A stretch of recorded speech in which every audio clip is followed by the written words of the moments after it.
மனதை கட்டுப்படுத்துகிற, மற்றவர்களையும் கட்டுப்படுத்தக்கூடிய, நம்மளுடைய வலிகளை நமக்கு தோன்ற செய்யாத ஒரு மயக்க நிலை என்று கூட இதை சொல்லலாம். உங்களுக்கு எல்லாம் தெரியும், ரமண மகரிஷி அவருக்கு புற்றுநோய் இருந்தது.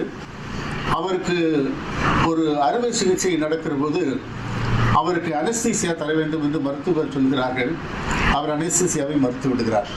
ஒரு மயக்க மருந்தை செலுத்தித்தான் எனக்கு இந்த அறுவை சிகிச்சை செய்ய வேண்டும் என்றால் அந்த சிகிச்சை எனக்கு வேண்டாம், என்னுடைய மனத்தில் ஒரு திடம் இருக்கிறது, நீங்கள் தாராளமாக அறுவை சிகிச்சை செய்யலாம் என்று அவர் அந்த வலியை பொறுத்து கொண்டார் என்று சொல்வார்கள்.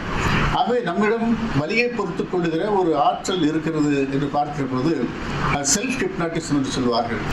யாருக்கெல்லாம் ஹிப்னாட்டிசம் தெரிகிறதோ அவர்களெல்லாம் கூடுமானவரை மகிழ்ச்சியாக இருப்பார்கள் என்கிற செய்தியும் அவர் சொன்னார். ஆகவே ஹிப்னாட்டிசம் என்கிற இந்த கலை என்பது அடுத்த வெற்றிகளுக்கு நீங்கள் செல்ல வேண்டும் என்பதற்கெல்லாம் அப்பால் நீங்களே மகிழ்ச்சியாக இருப்பதற்கும் இது உதவுது என்கிற பார்க்கிற போது மகிழ்ச்சியாக இருப்பது எப்படி என்றால் ஹிப்னாட்டிசம் கற்றுக்கொள்வது